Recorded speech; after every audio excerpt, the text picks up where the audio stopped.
Claire Best. It's Monday here on The Story, and tonight, hundreds of ODOT employees found out that this month will be their last month on the job, what stations are being shut down, and what impacts you should be aware of in the months to come. Plus, work to bring back Portland's beloved Thompson elk statue to Southwest Main Street began today after years of delays.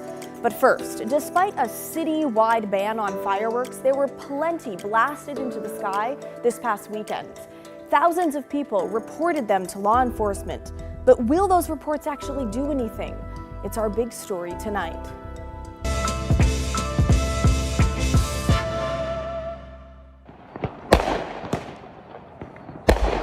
A ban on fireworks in the Rose City? Certainly didn't seem that way over the 4th of July weekend. It sounded like a war. Southeast Portland. Like bombs going off all around the house. Along the south waterfront. Was right in the apartment right over here, and we were hearing fireworks till like 3, 4 in the morning. And northeast as well. The fireworks were loud and huge and banging and booming. I think it sucks because I have 4 dogs, and I was house sitting a dog, and the dogs were so upset. Despite the obvious use, all personal fireworks are banned in Portland. Back in 2021, 3 people died in a fire caused by someone setting off fireworks in inner Northeast. Someone discarded a firework into a dumpster, and the dumpster caught fire and then caught the apartment complex on fire. In 2022, a ban on personal fireworks went into effect, including the sale and use. The following year, there was a drop in the number of fires on the 4th of July. Rick Graves is the spokesperson for Portland Fire and Rescue. I think we only had 3 fires in 2022. That number jumped up a couple years after that to 30 and 21. Graves says this year, on Friday alone, firefighters responded to 27 fires in the Rose City, 8 caused by fireworks. But this is the worst I have ever seen it. Couldn't sleep, 5 a.m., still booms going off. It was awful. From June 23rd to July 6th of this year, what Portland Fire and Rescue considers fireworks season, there were a total of 255 fires in Portland, 24 caused by fireworks, including this one in East Portland's Hazelwood neighborhood, damaging power lines, trees, and a neighboring school playground. In an attempt at giving our community a place to go, the city of Portland instilled this online reporting form. This online form meant to free up 911 dispatch. Last year, on July 4th, there was a 26-second delay when calling 911. That dropped to 8 seconds this year. Huge, so that if we're responding on something that is significant, where seconds absolutely matter, that call was fielded and we were tapped out and going. In the first week of July, 4,300 community reports of fireworks were filed. Many of those did not, in fact, call 911 and trouble 911 with this information that they can do nothing with. Well, I think it's so dumb that there's this ban that they say, here's this ban, but also don't call the police department for firework-related things. So everyone knows that they can just get away with it. So there's no point in putting the ban. It's up to Portland police to cite people for violating the city's firework ban. No one from the Bureau could talk with us on camera, but a spokesperson told us on July 4th, there were 84 calls that mentioned the word fireworks. They don't know if any resulted in citations. We do know on July 3rd, officers seized these fireworks and cited the 20-year-old who was setting them off under the St. John's Bridge. But they don't have the ability to focus efforts on firework patrol. They're spread thin as well. We're told the police bureau was short about 15 officers citywide on the July 4th holiday.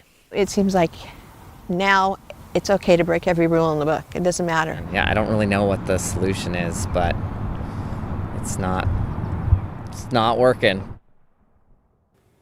While many of you may have been hoping the new online reporting tool would lead to a police response and citations, it does appear to be working in regards to keeping people from calling 911, which is good. And if you were one of the thousands who made a fireworks report online, it's not for nothing. Portland fire investigators hope to use that information moving forward. Listen. What we're going to hopefully do with the information that we received this past year from the online reporting form is create heat maps, and maybe if we have identified dense dense pockets, we can do aggressive public education in those areas, one, but we can also focus possibly the ability for enforcement in those small pockets. The online reporting tool can be utilized by the Fire Investigations Unit after the fact to possibly identify individuals who then will be held accountable for their choices. I believe the ban is working as we're evolving through. Is it eliminating personal firework use? It's frankly not. We all know that.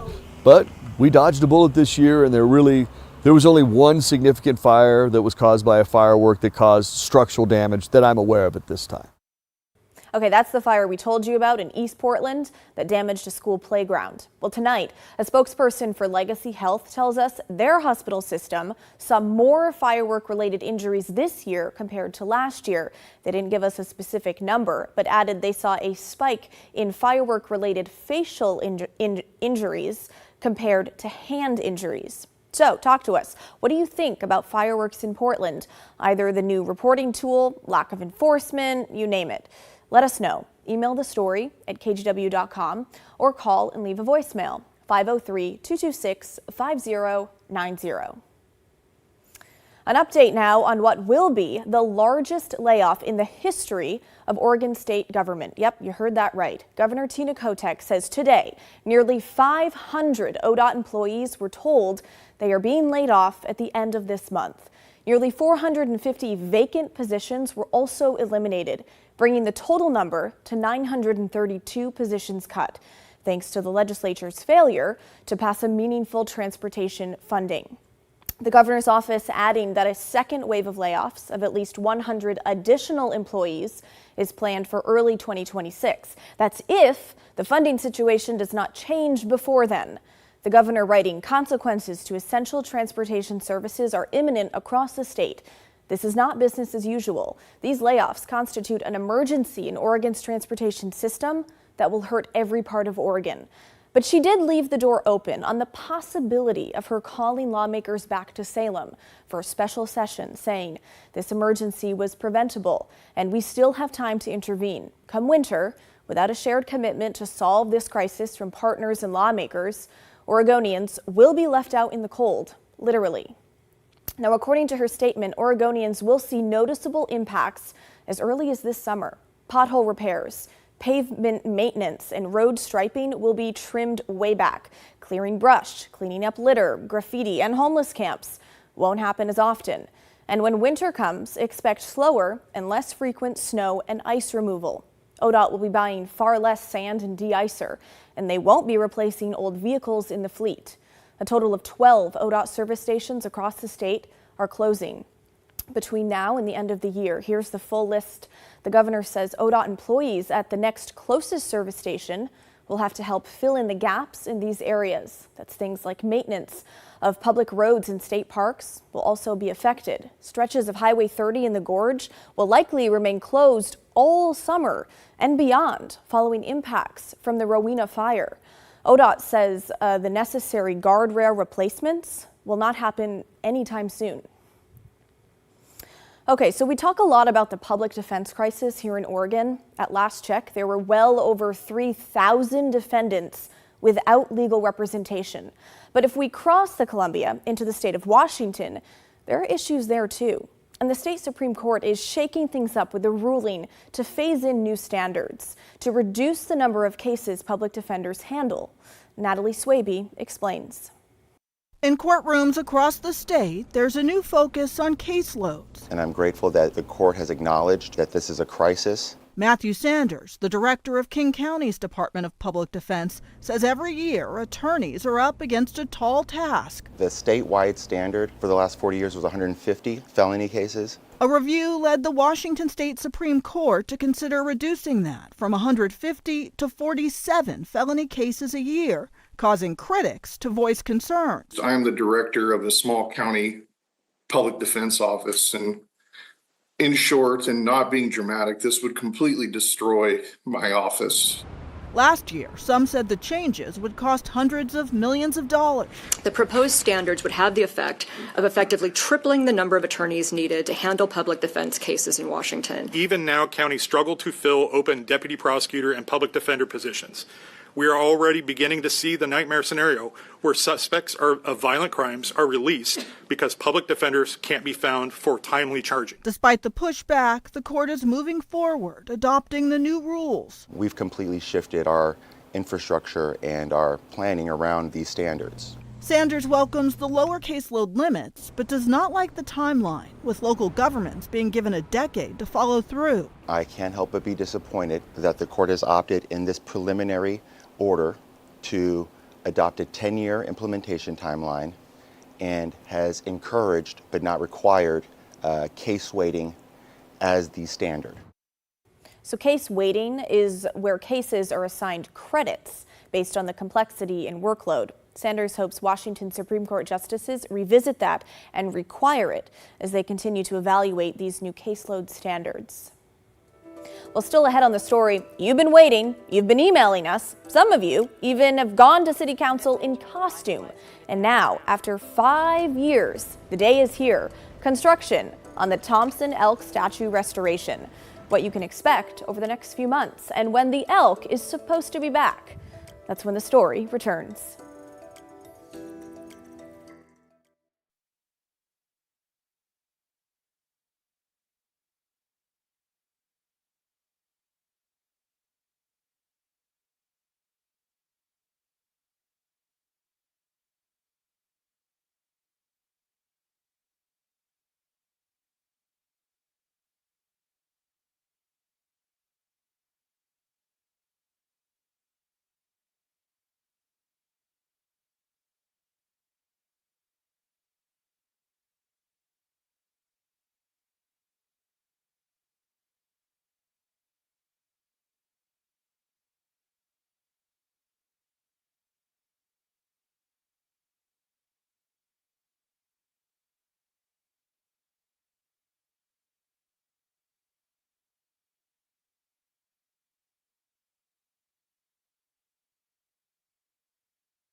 Well, back here in Multnomah County, two sisters are suing the sheriff's office, saying they were forced to remove their hijabs after being arrested as part of a pro-Palestinian protest. The lawsuit says despite telling officers that removing their hijabs in front of men was in violation of their faith, it happened anyway, including having their mugshots taken without the religious garment.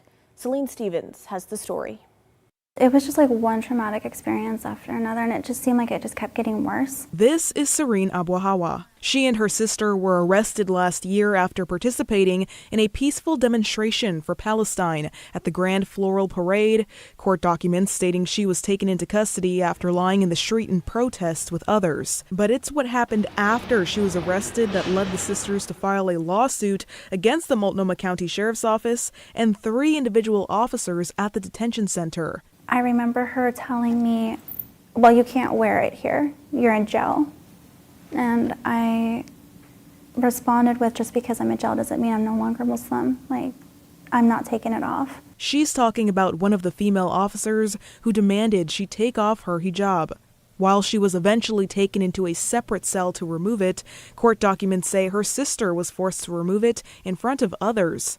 Abuhawa says she also endured invasive pat-downs. I just remember her, untying my sweatpants and just pulling them away from my waist. I remember her asking me a question about my undergarment, my underwear. And this was all in front of the men, and it just felt so violating. She was forced to take her mugshot without her hijab and was seen by numerous male officers as she waited late into the evening to be released and get her items back. I felt naked, hijab is something that is part of my identity, it's part of my modesty, and I'm not supposed to be revealed in that way. Now, the hope with this lawsuit to bring a change to how those who wear religious coverings are treated when arrested. The real heart of this case is that what happened was so avoidable. And it's a simple ask from these young women. They just want these photographs destroyed, and they don't want it to happen to somebody else. Aya Beydoun is one of the attorneys representing the sisters. Her goal? To get all photos and video footage of the women without their hijabs destroyed. It's a very common accommodation that local prisons, state prisons, federal prisons all make for anyone who wears religious head coverings. Do they have to remove the woman's hijab in order to do a proper search and pat down, in order to have an identification photo? We say absolutely not.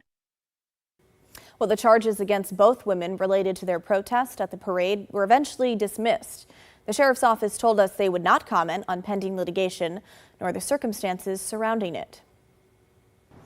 Well, it is a day some of you have been waiting 5 years for. Construction has officially begun on the new fountain for the Thompson elk statue in downtown Portland after years of delays. Now, we have heard from a lot of you over the years who want the elk statue to return to its pedestal on Southwest Main, and so has the city.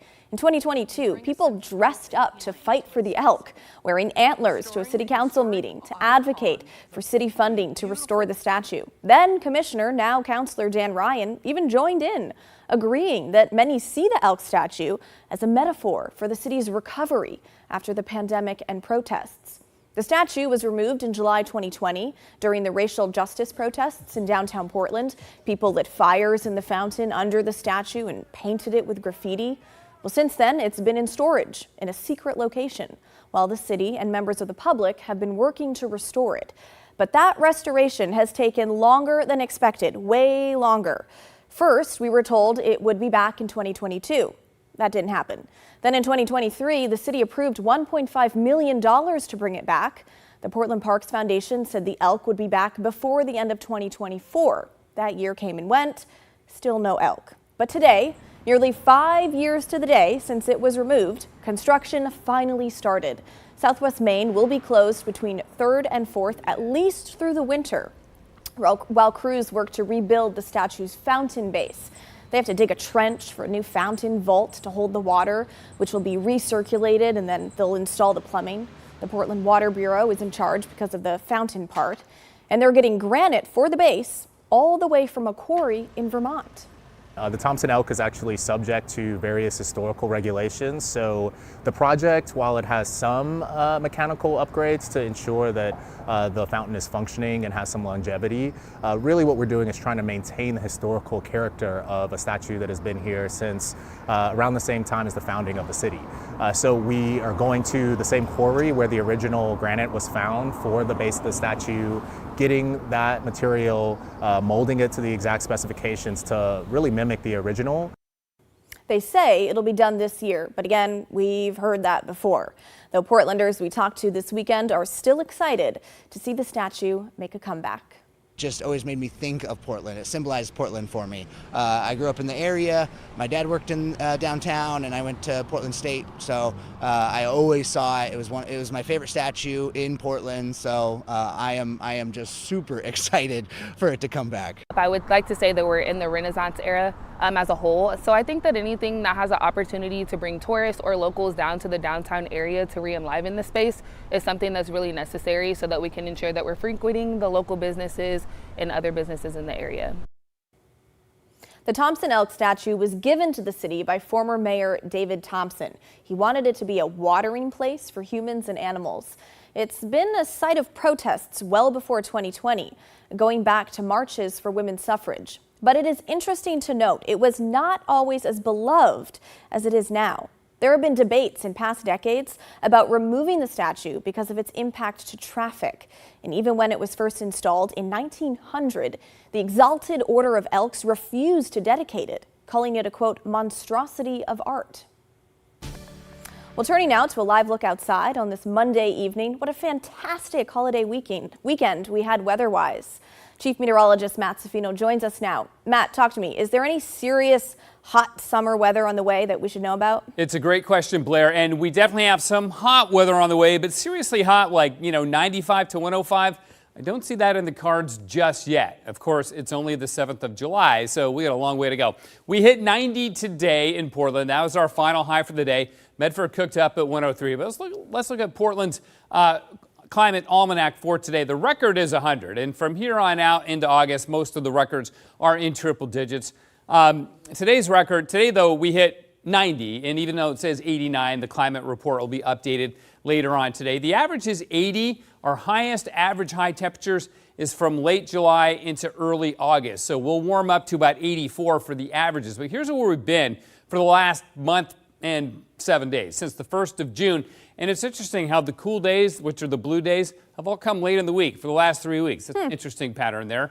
Not really. That is interesting. Yeah, it's not really meaningful. It doesn't mean we're going to keep doing that. But that's what we've been doing the last 2 weeks, although we are going to do it again this week. Okay, so 4 weeks now. That's right. It'll be 4 weeks in a row when we do that. But the holiday weekend, it was 71 on the 4th, 79 on Saturday, 86 yesterday, and again, today's high was actually 90, not the 89. That'll be updated later on tonight.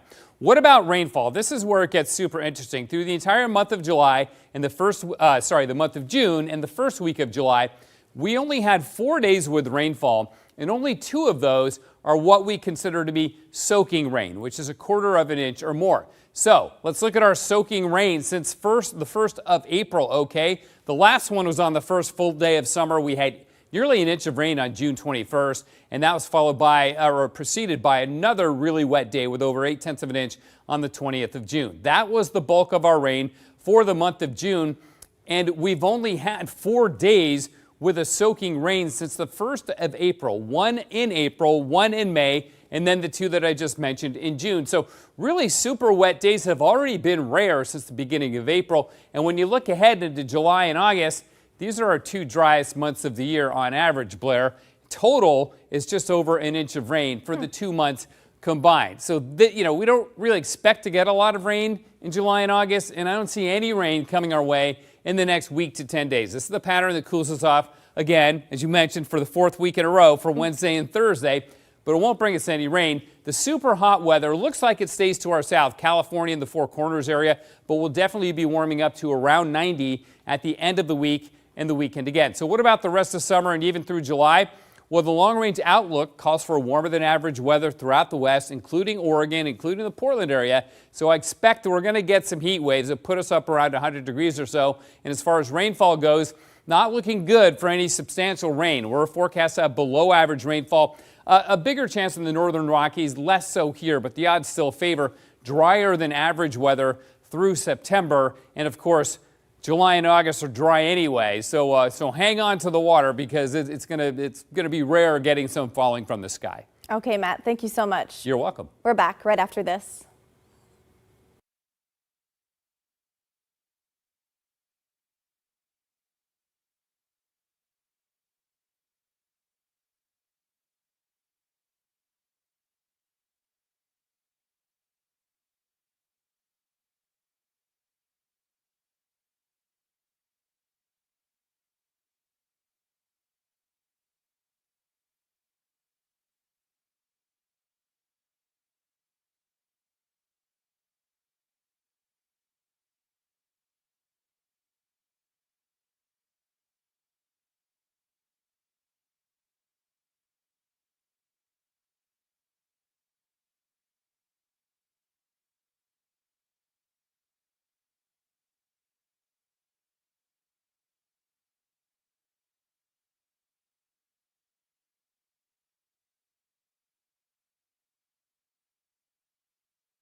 Well, the KGW School Supply Drive is gearing up to come back soon, but we need your help so we can help students head back to the classroom with everything they need. Visit kgw.com/school, sign up your business or organization, and we'll send you an official collection kit. That's kgw.com/school. Well, Portland has a new summer market in the Old Town neighborhood. On Sundays through the end of August, Lansu Chinese Garden is hosting Blossom and Bounty. From plants and artwork to food. This is Old Town's only Sunday market, and it's focused on Asian Americans, Native Hawaiian, and Pacific Islanders. One vendor had her grand opening yesterday. I want more people get beautiful roses for their garden. So I heard here is a free market, and I come here. This is the first time. The market goes from 10 to 2 every Sunday through August 31st. It's free, so be sure to check it out. Well, that is the end of our show, folks. Thanks so much for watching. No Straight Talk this week. A special report from our Talk About It series is coming your way next. And don't forget, everyone has a story to tell. In the meantime, have a great Monday night. I'll see you right back here tomorrow night at 6:30.